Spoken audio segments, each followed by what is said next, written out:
কক্সবাজার সদরের নুনিয়াছড়া ঘাট এটি।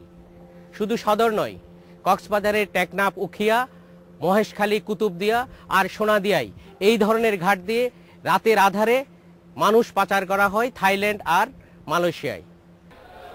ঝুঁকিপূর্ণ এই যাত্রায় কেউ মারা যান, আধমরা হয়ে যারা থাইল্যান্ড পৌঁছান তাদের অনেকেই বিক্রি হন দাস শ্রমিক হিসেবে।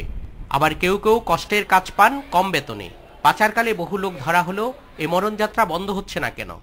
কারণ অনুসন্ধানে পাওয়া গেছে চমকে যাওয়ার মতো সব তথ্য। পাচারকারীদের সাথে যোগসাজশ আছে প্রশাসন, জনপ্রতিনিধি আর আইন শৃঙ্খলা রক্ষাকারী বাহিনীর, এমন অভিযোগ খোদ পাচারকারীদের। যখন প্রশাসনের সাথে কাজ করতে পারে না তখন আমাদেরকে টাকা বেশি দিয়ে কাজটা করায়। যখন প্রশাসনকে টাকা দিতে পারে তখন আমরা যারা কাজ করি তাদেরকে টাকা কম দিই। সরকারের উচ্চ পর্যায় থেকে পাচারকারী দালাল আর তাদের গডফাদারদের যে তালিকা করা হয় তাতে আছে স্থানীয় সরকার দলীয় সাংসদ আব্দুর রহমান বদি, উপজেলা চেয়ারম্যান আর বদির ভাই ভাগিনার নাম। সাংসদ দুর্নীতির মামলায় এখন কারাগারে। পাচারে জড়িত জনপ্রতিনিধিদেরও শাস্তি দেওয়ার সুযোগ আছে বলে জানান অনেকে।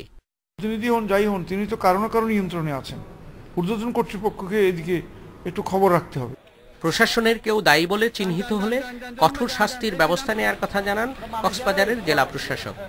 কোনো আইন শৃঙ্খলা রক্ষাকারী বাহিনীর লোকজন জড়িত থাকে তাহলে সে বিষয়ে যদি স্পষ্ট আমরা জানতে পারি, তার বিরুদ্ধে আইনানুগ ব্যবস্থা নেওয়ার জন্য কর্তৃপক্ষকে আমি অবশ্যই অনুরোধ করব। আর আইন শৃঙ্খলা রক্ষাকারী বাহিনী বলছে তাদের কর্মীদের মানব পাচারে জড়িয়ে পড়ার সুযোগ কম। অবশ্যই আমাদের লোকজনকে সচেতন করি, তারা যেন কোনো অবৈধ কাজের সাথে জড়িত না হয় এবং এই ধরনের লোকজনকে যেন কোনো প্রকার সহযোগিতা না করে।